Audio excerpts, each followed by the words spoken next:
General aspects of antimicrobial drugs, এই রিলেশনে কিছু কথা বলবো। তো তোমাদের তো ইন্ট্রোডাক্টরি ক্লাস অ্যান্টিমাইক্রোবিয়াল ড্রাগসের হয়ে গেছে, তো এই রিলেশনে তারপরে কিছু কথা আমি বলা দরকার মনে করতেছি। একটা টার্ম এই রিলেশনে, সিলেক্টিভ টক্সিসিটি। এই টার্মটা তোমরা শুনছো কি? What is selective toxicity? বলো দেখি। Selective toxicity, anybody? কারো আইডিয়া আছে?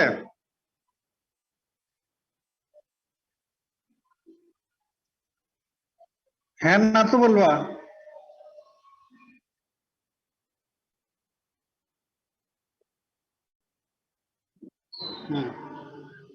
আমাদের হিউম্যান বডিতে অ্যান্টিমাইক্রোবিয়াল ড্রাগস দেওয়া হচ্ছে, তো ম্যাক্সিমাম ক্ষেত্রে দেখা যাচ্ছে যে, এবং এটাই আমাদের টার্গেট, এই প্রিন্সিপালের বেসিসে অ্যান্টিমাইক্রোবিয়াল ইউজ করা হয়, যে তারা ব্যাকটেরিয়া আর মাইক্রো অর্গানিজমকে কিল করবে অথবা তাদের গ্রোথকে ইনহিবিট করবে, বাট হোস্ট সেল,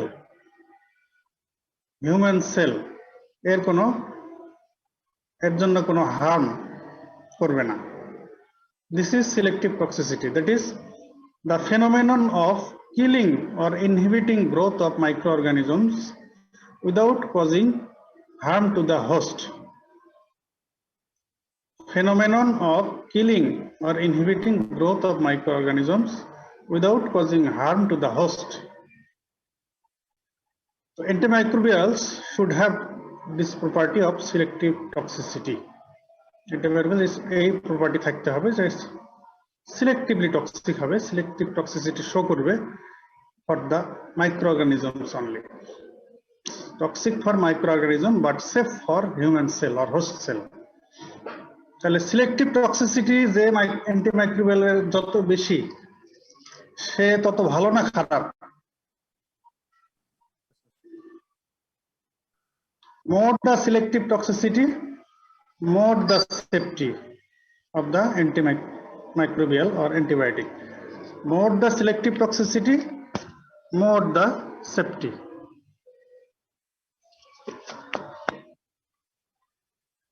এবারে আসো, অ্যান্টিমাইক্রোবিয়াল ড্রাগস ইউজ করা হয় কিছু কিছু প্রিন্সিপালের বেসিসে। What are the principles of antimicrobial therapy? What are the principles of antimicrobial therapy? এটা কি বলা হয়েছে তোমাদের? আমাদের যে জেনারেল ক্লাস হয়েছে অ্যান্টিমাইক্রোবিয়ালস এর উপরে, ইন্ট্রোডাক্টরি ক্লাস, তাতে এটা বলা হয়েছে কিনা? বললে আমি আর রিপিট করবো না, তাহলে আগায় যাবো। প্রিন্সিপলস অফ অ্যান্টিমাইক্রোবিয়াল থেরাপি বলা হয়েছে কিনা?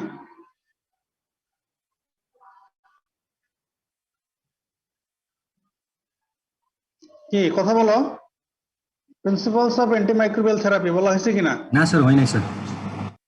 আচ্ছা, তাহলে বলি। Number 1, making a clinical and microbiological diagnosis. Antimicrobial therapy দেওয়ার আগে, অ্যান্টিমাইক্রোবিয়াল ড্রাগ ইউজ করার আগে অবশ্যই আমাদেরকে proper clinical and microbiological diagnosis করতে হবে। First clinical diagnosis followed by confirmation by microbiological examination. তাহলে making a proper clinical and microbiological diagnosis first. তো ডায়াগনোসিস হয়ে গেল, এরপরে নেক্সট প্রিন্সিপাল হচ্ছে consider or decide whether antimicrobial therapy is really necessary or not. তো যদি আমাদের diagnosis হয় একটা viral disease, most of the viral ডিজিজের ক্ষেত্রে তো আসলে কোনো স্পেসিফিক ড্রাগ দেওয়া, অ্যান্টিমাইক্রোবিয়াল এজেন্ট দেওয়ার দরকার পড়ে না। Most of the viral illness self limiting.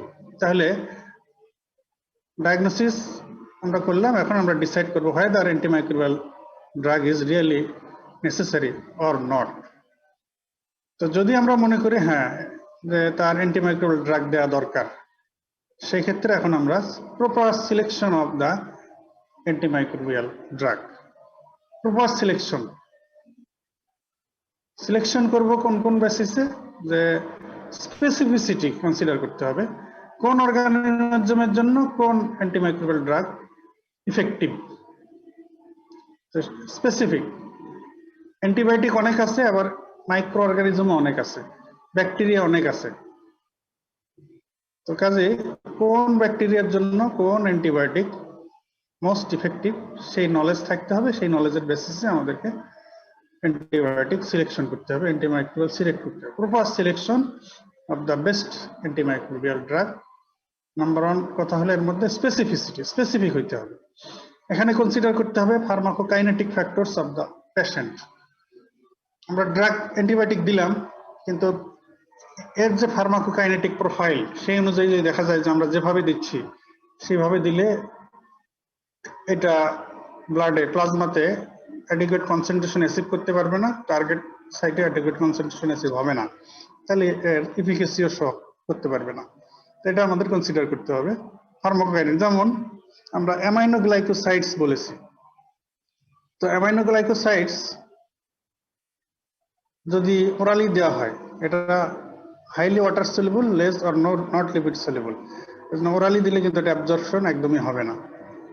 তো তাহলে এটা চিন্তা করতে হবে, তাহলে এটা দিতে হবে কিভাবে। আর এই যে ডিজিজ হয়েছে, যে ধরনের ইনফেকশন হয়েছে, সেই ইনফেকশন হইতে হলে এই এর যে ফার্মাকোকাইনেটিক প্রোফাইল, অ্যাবজর্পশন, ডিস্ট্রিবিউশন, তো তাতে ওই সাইটে টার্গেট সাইট এটা পৌঁছবে কিনা এগুলো কনসিডার করতে হবে।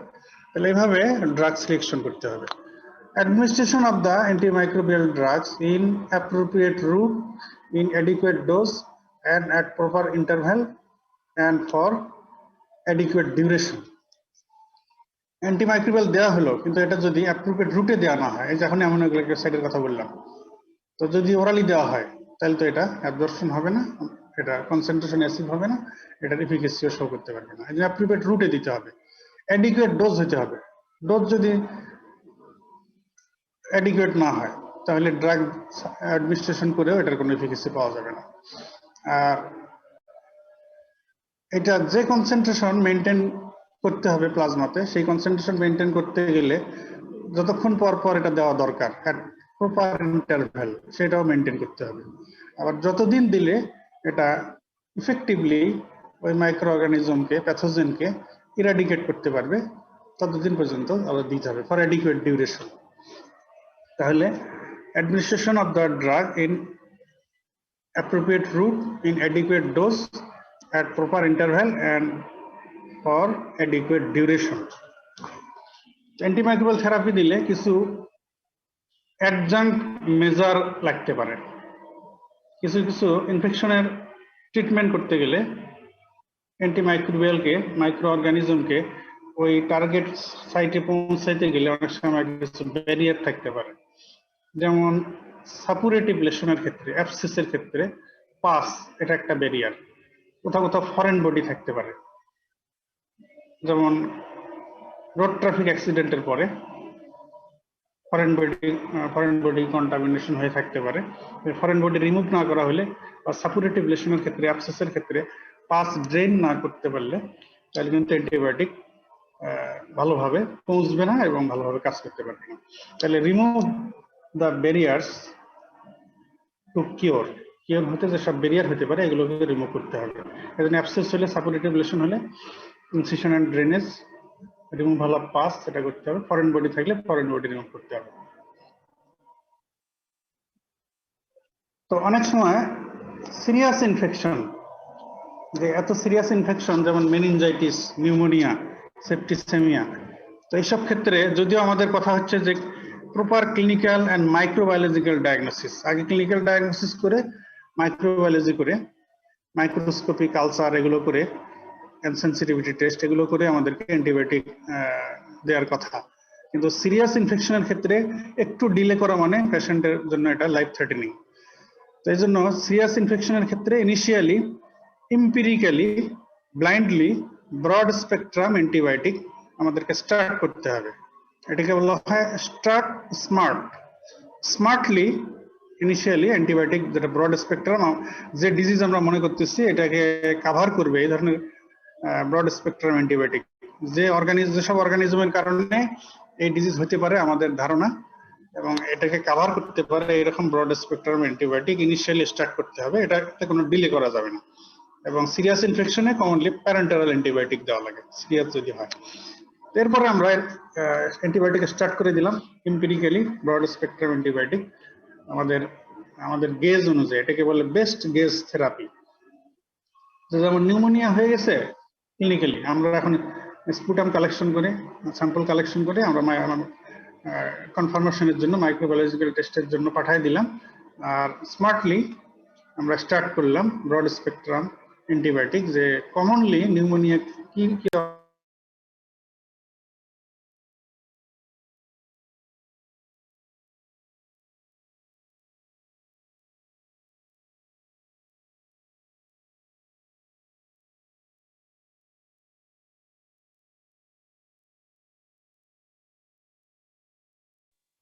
স্যার মিউট হয়ে গেছে।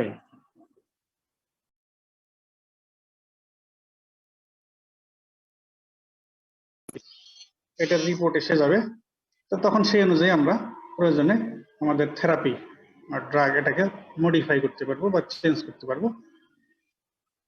দ্যাট ইজ তখন ফোকাস, আমাদের ফোকাসটা যাবে আমাদের মাইক্রোবায়োলজির রিপোর্টের উপরে। বলা হয় start smart and then focus.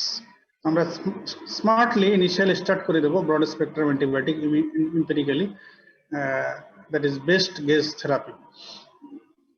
এরপরে রিপোর্ট এসে গেলে আমরা সেই অনুযায়ী মডিফাই করতে পারবো টার্গেটেড থেরাপি হিসেবে। Another principle is when appropriate, antibiotics may be given in combination. কিছু কিছু সিরিয়াস ইনফেকশনের ক্ষেত্রে বা সিরিয়াস ইনফেকশাস ডিজিজের ক্ষেত্রে combination of antibiotic is recommended. যেমন মেনিনজাইটিস, এক্ষেত্রে অনেক সময় কম্বিনেশন অ্যান্টিবায়োটিক লাগে। নিউমোনিয়া, মেনিনজাইটিস লাগে। সেপ্টিসেমিয়া, পোস্ট অপারেটিভ ইনফেকশন, এগুলোতে কম্বিনেশন লাগে। টিউবারকুলোসিস, লেপ্রোসি, এসবের ট্রিটমেন্টে কম্বিনেশন অফ অ্যান্টিবায়োটিক দিতে হয়। Often it is needed to perform test for cure. Antibiotic therapy দেওয়া হয়েছে কিন্তু কিওর হলো কিনা এটা দেখার জন্য অনেক সময় টেস্ট করতে হয়। যেমন এটা ইন্টারন্যাশনালি WHO রিকমেন্ডেড এন্ড আমাদের ন্যাশনাল ম্যানেজমেন্ট গাইডলাইনেও রিকমেন্ডেড যে টিউবারকুলোসিসের ক্ষেত্রে এনটিটিবি মাল্টি ড্রাগ থেরাপি দেওয়ার পরে এটা কিন্তু শিডিউল আছে, সেই শিডিউল মোতাবেক কিছুদিন পর পরই, যেমন 2 মাস পরে ফার্স্ট দেখা হয়, স্পুটাম আবার টেস্ট করে দেখতে হয় যে তার স্পুটাম ফর AFB নেগেটিভ হলো কিনা।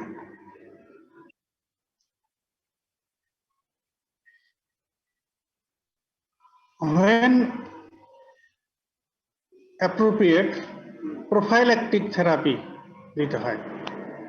অ্যান্টিবায়োটিক আর অ্যান্টিবায়োটিক এজেন্ট প্রোফাইল্যাক্সিসের জন্য ইউজ করা হয় কোনো কোনো ক্ষেত্রে, তবে এটা যত্রতত্র নয়, যে ক্ষেত্রে প্রযোজ্য, যে ক্ষেত্রে রিকমেন্ডেড সেক্ষেত্রে। যেমন আমরা জানি যে ম্যালেরিয়ার জন্য anti malarial drug prophylaxis, chemo prophylaxis of malaria এটা দেওয়া হয়।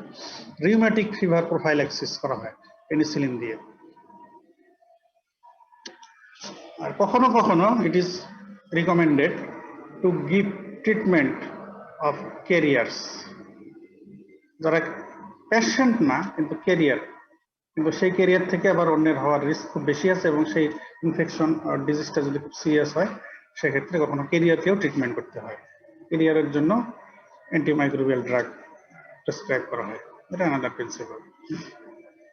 তো অ্যান্টিমাইক্রোবিয়াল ড্রাগ থেরাপি দেওয়ার জন্য একটা ইম্পর্টেন্ট কথা হচ্ছে performing culture and susceptibility test or cultural sensitivity test after taking specimen.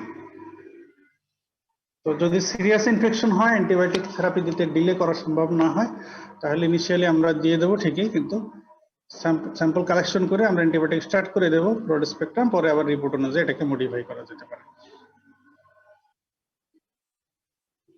যত সিরিয়াস ইনফেকশন হবে তার জন্য প্রয়োজন হতে পারে যে প্যারেন্টারাল, স্পেশালি আইভি অ্যান্টিমাইক্রোবিয়াল এজেন্ট দেওয়া যেতে পারে। এরপরে যখন পেশেন্ট ইমপ্রুভ করে যাবে এরপরে সুইচ টু ওরাল থেরাপি।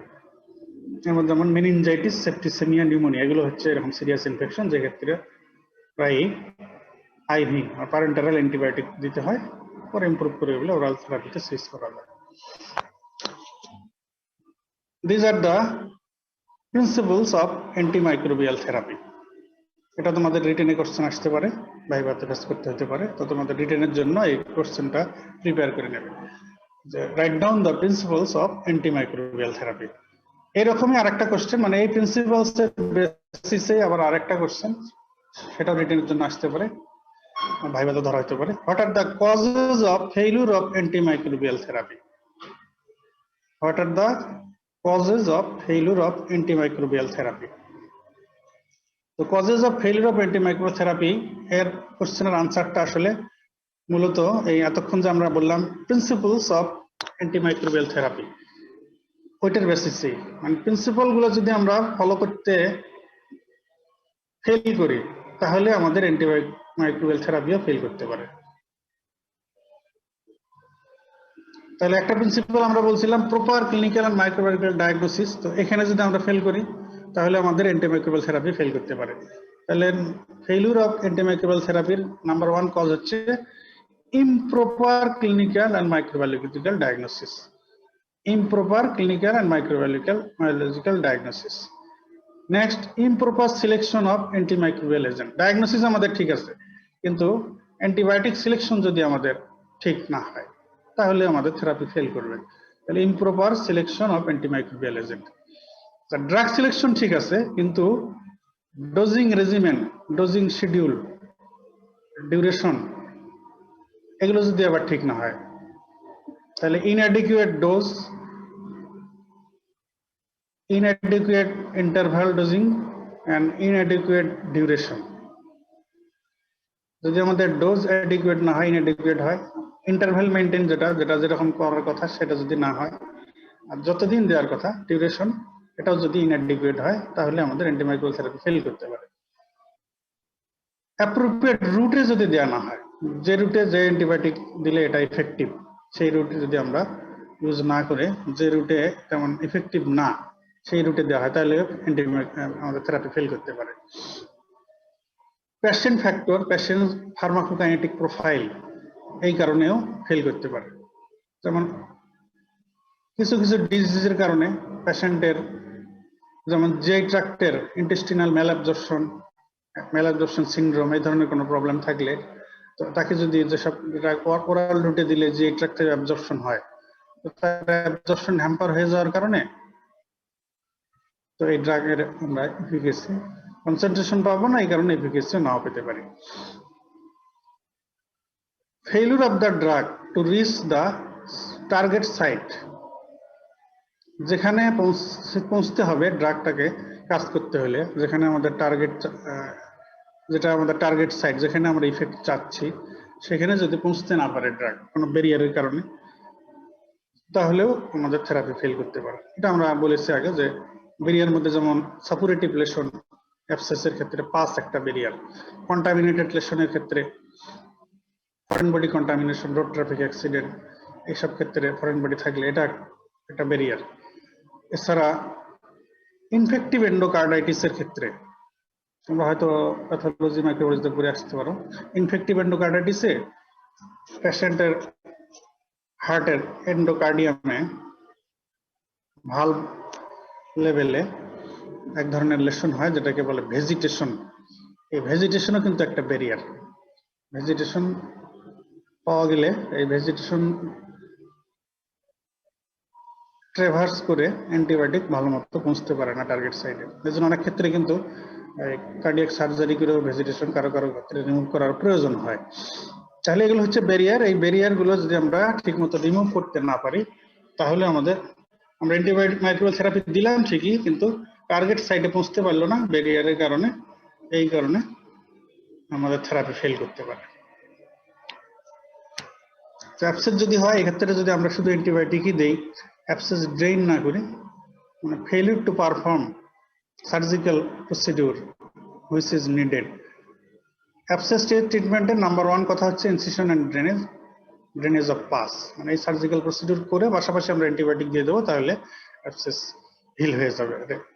আর যদি আমরা এই সার্জিক্যাল প্রসিডিউর করতে ফেল করি তাহলে অ্যান্টিবায়োটিক থেরাপিও ফেল করতে পারে। স্টেরয়েড অর ইমিউনোসাপ্রেসিভ থেরাপি, যে patient steroid or immunosuppressive drug অন্য কোনো তার প্যাথোলজিক্যাল কন্ডিশনের কারণে নেয় অলরেডি, তো তার ক্ষেত্রেও অ্যান্টিমাইক্রোবিয়াল থেরাপি ফেল করতে পারে। কারণ শুধু অ্যান্টিবায়োটিকই একটা ইনফেকশন কন্ট্রোল করার জন্য শুধু অ্যান্টিবায়োটিকই না, অ্যান্টিবায়োটিকের সঙ্গে সঙ্গে আমাদের বডির ইমিউন সিস্টেম এটাও দরকার। ইমিউন সিস্টেম যদি ইনট্যাক্ট থাকে তাহলে অ্যান্টিবায়োটিক ওই ব্যাকটেরিয়াকে কিল করলো অথবা ব্যাকটেরিয়ার গ্রোথকে ইনহিবিট করলো, আর বাকিটা আমাদের ইমিউন সিস্টেম এটাকে ট্যাকেল করে দিয়ে ফেলে। কিন্তু সেই ইমিউন সিস্টেম যদি ক্রিপল থাকে, ইমিউনোসাপ্রেস থাকে due to use of steroid or immunosuppressive drug, তাহলেও আমাদের অ্যান্টিমাইক্রোবিয়াল থেরাপি ফেল করতে পারে। অথবা পেশেন্টের যদি এমন কোনো কন্ডিশন থাকে যেই কারণে পেশেন্ট অলরেডি ইমিউনোকম্প্রোমাইজড, যেমন তার ডায়াবেটিস থাকতে পারে, এইডস থাকতে পারে, ম্যালিগন্যান্সি থাকতে পারে, তো এইসব কারণেও সে অলরেডি ইমিউনোকম্প্রোমাইজড, সেই কারণেও অ্যান্টিবায়োটিক থেরাপি ফেল করতে পারে। এখন যে কথাগুলো আমরা এই পর্যন্ত বললাম সবই ঠিক আছে, কোনোটার ক্ষেত্রে আমরা ফেল করি নাই। আমাদের ক্লিনিক্যাল অ্যান্ড মাইক্রোবায়োলজিক্যাল ডায়াগনোসিসও আমরা ভুল করি নাই, ঠিকই দিছি। ড্রাগ সিলেকশনও ঠিক মতোই করছি। তারপরে অ্যাডিকুয়েট ডোজ, অ্যাপ্রোপ্রিয়েট রুটে, অ্যাডিকুয়েট ইন্টারভ্যালে, অ্যাডিকুয়েট ডিউরেশনও দিয়ে দিছি। কোনো ব্যারিয়ার আমরা রাখি নাই, থাকলে সেটাকে রিমুভ করে ফেলেছি। যেখানে সার্জিক্যাল প্রসিডিউর দরকার, incision and drainage of abscess দরকার, সেটাও আমরা করেছি। পেশেন্ট ইমিউনোকম্পিটেন্ট, যদি ইমিউনোকম্প্রোমাইজ না বা সে কোনো ইমিউনোকম্প্রোমাইজ ড্রাগও ইউজ করে না, সবই ঠিক আছে। তারপরও অ্যান্টিমাইক্রোবিয়াল থেরাপি ফেল করতে পারে। কেন বলো দেখি? যেভাবে, হ্যাঁ সেটা তো হলো অ্যান্টিমাইক্রোবিয়াল থেরাপি দিলে So এটার কারণে patient sir Resistant pharmacokinetic behavior sir. antimicrobial resistance. Very good. তো সবই ঠিক আছে, আমাদের অ্যান্টিবায়োটিক সিলেকশন থেকে শুরু করা, ডোজিং শিডিউল, ডায়াগনোসিস, রুট সবই ঠিক আছে। তারপরও থেরাপি ফেল করতে পারে, এটার একটা কারণ হলো due to antimicrobial resistance or antibiotic resistance. তো যদিও এই কারণে আমরা আমাদের আইডিয়াল হলো যে কালচার অ্যান্ড সাসেপ্টিবিলিটি টেস্ট করেই দেওয়া, তো সেই ক্ষেত্রে অনেক সময় ল্যাবরেটরিতে যে রিপোর্ট আসে, তো পেশেন্টের বডিতে অ্যান্টিবায়োটিকের রোলটা অনেক সময় সিমিলার নাও হতে পারে। ল্যাবরেটরিতে হয়তো সেন্সিটিভ আসছে, কিন্তু প্র্যাকটিক্যালি দেখা গেল যে কাজ করতেছে না, এটাও হতে পারে। তো তাহলে এটা একটা ইম্পর্টেন্ট ফ্যাক্টর যে অ্যান্টিমাইক্রোবিয়াল রেজিস্ট্যান্স এর কারণে আমাদের অ্যান্টিমাইক্রোবিয়াল থেরাপি ফেল করতে পারে। এই কারণে একটা হলো আমাদের জানতে হবে আমাদের অ্যান্টিমাইক্রোবিয়াল সেন্সিটিভিটি প্যাটার্ন, এটা কিন্তু টাইম টু টাইম চেঞ্জ হয় এবং এগুলোকে কিন্তু নতুন ভাবে টাইম টু টাইম রিকমেন্ডেশন দিতে হয়। তো এটা একটা কারণ, অ্যান্টিমাইক্রোবিয়াল রেজিস্ট্যান্স এর কারণে আমাদের অ্যান্টিমাইক্রোবিয়াল থেরাপি ফেল করতে পারে। এখন আমি যদি বলি যে অ্যান্টিমাইক্রোবিয়াল রেজিস্ট্যান্সও নাই, Sir pharmacokinetic behavior of the drug sir. আপনাকে কিন্তু আমরা বলেই ফেললাম যে পেশেন্ট ফ্যাক্টর ওগুলো সবই আমরা ধরলাম ঠিক আছে। হ্যাঁ, তারপর কি রেজিস্ট্যান্সও নাই, তারপর কি কারণে ফেল করতে পারে? So co-use of another drug sir, enzyme inducer হইতে পারে, enzyme inhibitor। ড্রাগ ইন্টারাকশন আর ড্রাগ ফুড ইন্টারাকশন, এটা একটা কারণ হতে পারে। সবই ঠিক আছে, আমাদের সিলেকশনও ঠিক আছে, দেওয়াও ঠিক আছে, এই অ্যান্টিবায়োটিক রেজিস্ট্যান্সও না, সবই ঠিক আছে, তারপরও ফেল করতে পারে। এটা একটা কারণ হলো ড্রাগ ইন্টারাকশন আর ড্রাগ ফুড ইন্টারাকশন। তো যেমন টেট্রাসাইক্লিনের ক্ষেত্রে, তো টেট্রাসাইক্লিন দেওয়া হয়েছে, পেশেন্ট আবার দুধ খায়, মিল্ক ইনজেস্ট করতেছে সাথে সাথে, তাহলে ক্যালসিয়াম আর divalent trivalent cation present in milk, তো এটাই টেট্রাসাইক্লিনকে চিলেট করে ফেলতেছে। তো এই টেট্রাসাইক্লিন অ্যাবজর্পশন আর হতে পারতেছে না, এটার এফিকেসি পাওয়া যাচ্ছে না। তো এটা হলো একটা ড্রাগ ফুড ইন্টারাকশন। এরকম ড্রাগ ইন্টারাকশন, একটা ড্রাগ অনেক ড্রাগের সাথে অনেক ড্রাগের ইন্টারাকশন হয়ে অনেক অ্যান্টিবায়োটিকের সঙ্গে অনেক আদার ড্রাগের ইন্টারাকশন হয়ে ওই অ্যান্টিবায়োটিকের অ্যাকশন হইল না, এটা একটা কারণ হতে পারে, ড্রাগ ড্রাগ ইন্টারাকশন আর ড্রাগ ফুড ইন্টারাকশন। এটাও আমরা ধরলাম যে না, এমন কোনো ড্রাগ আর ফুড সে নিচ্ছে না যেই কারণে ইন্টারাকশন হয়ে এর এফিকাসি কমে যেতে পারবে, সেরকম কিছু নাই, তারপরেও রেজিস্ট্যান্স হতে থেরাপি ফেল করতে পারে, সেই রকম আর কি কারণ হতে পারে? তুমি সুপার ইনফেকশন বারবার বলো কেন? সুপার ইনফেকশন তো হচ্ছে অ্যান্টিমাইক্রোবিয়াল থেরাপি দেওয়ার কারণে যে প্রবলেম ডেভেলপ করতে পারে, এটা পরে আসতেছি। তো সবই ঠিক আছে, ডায়াগনোসিসও ঠিক আছে, অ্যান্টিবায়োটিক সিলেকশনও ঠিক আছে, অ্যাডমিনিস্ট্রেশনও ঠিক আছে, ডোজিং শিডিউল সবই ঠিক আছে, পেশেন্টের ইমিউন সিস্টেমও ঠিক আছে, পেশেন্টের ফার্মাকোকাইনেটিক প্রোফাইলও গুড, কোনো ব্যারিয়ারও নাই, কোনো সার্জিক্যাল প্রসিডিউর করার দরকার হয় সেটাও আমরা করে ফেলছি। পেশেন্ট ইমিউনোসাপ্রেসডও না, ইমিউনোসাপ্রেসিভ কোনো ড্রাগ ইউজ করে না, স্টেরয়েড ইউজ করে না, কোনো ড্রাগ ইন্টারাকশন বা ড্রাগ ফুড ইন্টারাকশনেরও চান্স নাই। আবার যে অ্যান্টিমাইক্রোবিয়াল এজেন্ট আমরা সিলেক্ট করছি ইফেক্টিভ, রেজিস্ট্যান্স না, অ্যান্টিমাইক্রোবিয়াল রেজিস্ট্যান্সও নাই, এরপরও থেরাপি ফেল করতে পারে। আর কি কারণ? স্যার পেশেন্ট যদি ঠিকমতো না খায়, মানে পেশেন্টের কমপ্লেইন্স ভালো না। ভেরি গুড, সবই ঠিক আছে, আমি সবকিছু ঠিকঠাক মতোই প্রেসক্রিপশন করে দিয়েছি পেশেন্টকে, কিন্তু পেশেন্ট আসলে আমি যে প্রেসক্রিপশন করে দিলাম এটা ঠিক মতো ফলো করতেছে না, প্রেসক্রিপশন নিয়ে গিয়ে ওই পর্যন্তই রেখে দিল, সে আসলে প্রেসক্রিপশনের ওষুধ কিনলো না, খাইলো না, অথবা ওষুধ কিনলো কিছু, কিন্তু যেভাবে ডিরেকশন দেয়া আছে, ইনস্ট্রাকশন দেয়া আছে, সেটাকে সে প্রপারলি ফলো করলো না, তাহলে আমরা যত কিছুই করি না কেন therapy will be fail. This is known as non compliance of the patient. Patient যদি প্রেসক্রিপশন ইনস্ট্রাকশন ও ডক্টরস ইনস্ট্রাকশন প্রপারলি ফলো না করে, এটাকে বলা হয় non compliance of the patient. তাহলে অ্যান্টিমাইক্রোবিয়াল থেরাপি ফেইলিউরের another important patient cause, it is patient factor. এতক্ষণ যেগুলো আমরা বলেছি এগুলো হলো ডক্টর হিসেবে আমাদেরকে দেখতে হয়, আমাদেরকে যাচাই বাছাই করে করতে হয়। আর এখন যেটা, এটা হলো on the part of the patient, পেশেন্টের পক্ষ থেকে, সেটা হলো যে non compliance of the patient may cause failure of antimicrobial therapy. এই জন্য কিন্তু আমাদের প্রেসক্রিপশনের এটা একটা part, proper instruction to the patient. শুধু ইনস্ট্রাকশন দেওয়া না, এটা কনফার্ম করতে হবে যে পেশেন্ট আমি যা ইনস্ট্রাকশন দিয়েছি সেটা বুঝেছে, সেটাকে সে ফলো করতে, এজন্য নন কমপ্লায়েন্স যাতে না হয় এটাও আমাদেরকে দেখতে হবে। Non compliance of the patient is another important cause of failure of antimicrobial therapy. এখন এই যে তোমরা যে সুপার ইনফেকশন বারবার বলতেছো কেউ, এই কথাটা একটু আসি। অ্যান্টিমাইক্রোবিয়াল থেরাপি আমরা তো দেই কোনো ক্লিনিক্যাল কন্ডিশন, ইনফেকশাস ডিজিজ আর ইনফেকশনের ট্রিটমেন্টের জন্য, ম্যানেজ করার জন্য। এখন এই অ্যান্টিমাইক্রোবিয়াল ড্রাগ থেরাপি দিতে গিয়ে there may be some problems. What are the problems with antimicrobial therapy? Therapy দিতে গিয়ে বা দিয়ে কি প্রবলেম হতে পারে? Number 1 super infection, number 2 masking of infection, number 3 antimicrobial resistance. Antimicrobial therapy দেওয়ার কারণে সুপার ইনফেকশন হতে পারে, another problem masking of infection হতে পারে, another problem antimicrobial resistance হতে পারে। সুপার ইনফেকশন মানে আমরা একটা প্রাইমারি ইনফেকশনের ট্রিটমেন্ট হিসেবে ব্রড স্পেকট্রাম অ্যান্টিবায়োটিক দিলাম। তো এই ব্রড স্পেকট্রাম অ্যান্টিবায়োটিক আমাদের বডির নর্মাল ফ্লোরা, নন প্যাথোজেনিক ফ্লোরা, যেগুলো প্যাথোজেনিক অর্গানিজমকে সাপ্রেস করে রাখে, প্যাথোজেনিক অর্গানিজমকে আমাদের বডির কোনো সাইটকে অকুপাই করতে দেয় না, প্রলিফারেট করতেও এই জন্য দেয় না। তো সেই ফ্লোরাগুলো ব্রড স্পেকট্রাম অ্যান্টিবায়োটিক দ্বারা সাপ্রেস হয়ে গেল, হওয়ার কারণে যেগুলো কিছু নন প্যাথোজেনিক, যেগুলো নর্মালি যারা প্যাথোজেনিক না, এগুলো প্যাথোজেনিক হয়ে যেতে পারে, হয়ে সেকেন্ডারি ইনফেকশন করতে পারে। তাহলে প্রাইমারি কোনো ইনফেকশনের ট্রিটমেন্ট হিসেবে ব্রড স্পেকট্রাম অ্যান্টিবায়োটিক দেওয়ার কারণে সেকেন্ডারি কোনো ইনফেকশন দেখা দিল, দিস ইজ সুপার ইনফেকশন।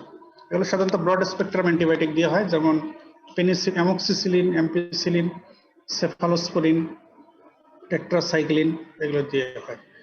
এবং ওইসব অর্গানিজম দিয়ে সাধারণত হয় সুপার ইনফেকশন, তো যেগুলো usually non pathogenic,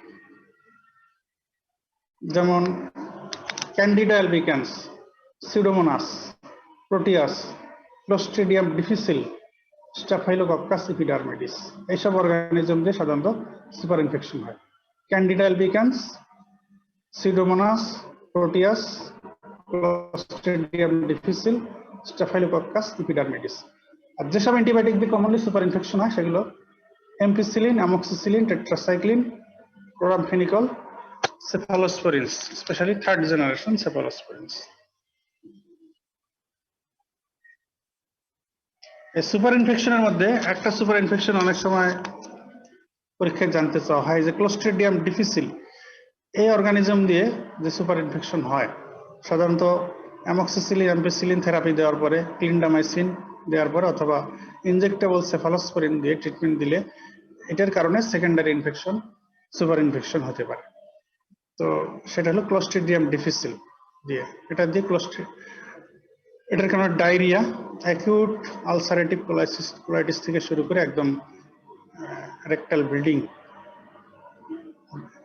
like bacillary dysentery এরকম ফিচার নিয়েও আসতে পারে। এখানে জিজ্ঞেস করা হয় যেটা যে যদি ক্লোস্ট্রিডিয়াম ডিফিসিল ইনডিউস ডায়রিয়া হয় এটার নাম কি? এটাকে বলা হয় অ্যান্টিবায়োটিক অ্যাসোসিয়েটেড ডায়রিয়া আর pseudomembranous colitis, or antibiotic associated diarrhea। তো এটার ক্ষেত্রে ট্রিটমেন্ট হচ্ছে যে অ্যান্টিবায়োটিক দেওয়ার কারণে ক্লোস্ট্রিডিয়াম ডিফিসিল ইনডিউস ডায়রিয়া হলো আর pseudomembranous colitis হলো, সেই অ্যান্টিবায়োটিকটাকে স্টপ করে দিতে হবে। আর প্রয়োজন হলে, যেহেতু এটা অ্যানারোবিক অর্গানিজম ক্লোস্ট্রিডিয়াম ডিফিসিল, এর জন্য ড্রাগ অফ চয়েস নাম্বার 1 হচ্ছে মেট্রোনিডাজল। এটা ট্রিটমেন্ট হিসেবে দিতে হয় মেট্রোনিডাজল। যদি মেট্রোনিডাজল ইফেক্টিভ না হয় অল্টারনেটিভ ট্রিটমেন্ট হচ্ছে ভ্যানকোমাইসিন।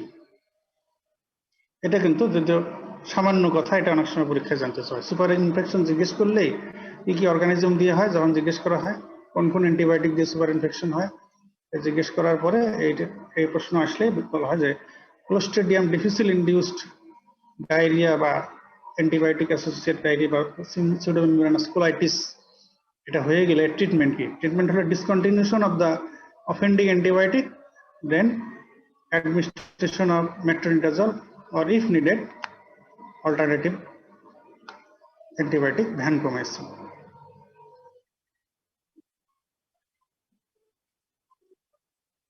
আচ্ছা, তোমাদের একদিন আমি কম্বিনেশন অফ অ্যান্টিবায়োটিক্স নিয়ে একটু বলেছিলাম, তোমাদের মনে আছে? কম্বিনেশন অফ অ্যান্টিবায়োটিক্স সুবিধা অসুবিধা কি কি বলো? সিডালের সাথে সিডাল স্যার আর স্ট্যাটিকের সাথে স্ট্যাটিক হইতে হবে। হ্যাঁ, কি বলছো? ব্যাকটেরিয়াসিডালের সাথে স্যার ব্যাকটেরিয়াসিডাল আর স্ট্যাটিকের সাথে স্ট্যাটিক হইতে হবে।